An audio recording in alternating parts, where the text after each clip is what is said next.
యేసుక్రీస్తు నామమున మీ అందరికీ శుభాభివందనాలు తెలియజేస్తున్నాము. ఈరోజు వాక్యములో చెప్పుకోదగిన ఒక ఉపమానం ఎందుకు ప్రభువు చెప్పుటకు ప్రేరేపించిన రీతిగా నేను చెప్తాను సిద్ధపడుచున్నాను.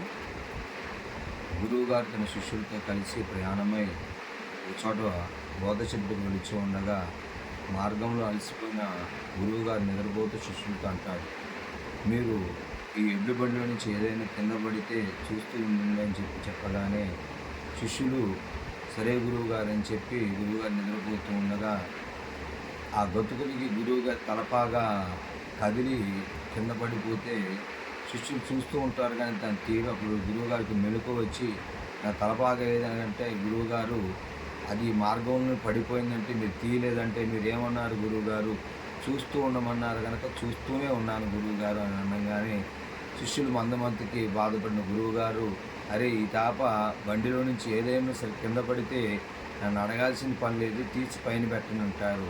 కొంచెం దూరం వెళ్ళగానే మరలా గురువుగారు నిద్రపోతూ ఉండగా ఆ పశువు ఎప్పుడైతే పేడ వేస్తుందో శిష్యులు తడువు చేయకుండా కిందకి దిగి ఆ పేడను తీసి గురువుగారు పక్కన పెట్టగానే వాసన వచ్చి గురువుగారు లేచి ఏంట్రా ఈ పని అంటే, గురువుగారు మీరే చెప్పారు కదా కింద ఏది పడినా బండిలో నుంచి తీయమన్నారు, బండిలో నుంచి పేడ పడింది, ఆ పేడ తీసి పైన పెట్టామనగానే ఆ మందమతికి ఇంకా బాధపడిన గురువుగారు ఒక లిస్ట్ రాసిస్తారు. ఈ లిస్టులో ఉన్నది ఏదైనా సరే బండిలో నుంచి కింద పడితే దాన్ని తీయండి అని చెప్పి మరలా నిద్రపోతూ ఉండగా గతుడికి కొంచెం అడు జరిగి ఇటు జరిగి గురువుగారు చివరికి వచ్చి కింద పడిపోగానే శిష్యులు వ్యవధి గురువుగారిని లేపకుండా ముందర లిస్టులో చూస్తారు. గురువుగారు లిస్టులో తన పేరు రాసుకోవడం మర్చిపోతాడు గురువుగారు.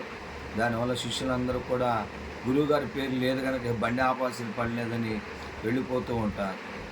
అందుకే అపోస్తలుడైన పౌలు గారు అంటారు, మీరు వయసు రీత్యా చూస్తే ఇంకా అనేక మందికి బోధించవలసిన వారు ఉన్నారు, కానీ ఇంకను పాలు త్రాగే వయసులోనే ఉన్నారంటున్నారు. ఈరోజు ప్రభు వాక్యం శ్రద్ధ కలిగి విని, ఎందుకంటే వాక్యం అక్షరం మర్మమై మనకు బోధిస్తూ ఉంది కనుక వాక్యాన్ని మనం లోతుగా ధ్యానిస్తే దేవుడు మన సర్వసత్యంలోకి నడిపిస్తాడు. మనకి దేవుడు మంచి జ్ఞానమును అనుగ్రహిస్తాడు, మంచి తెలివిని అనుగ్రహిస్తాడు. ప్రభు క్లుప్త వివరణ మన వెనుకల్లో భద్రపరచబడును గాక. ఆమేన్.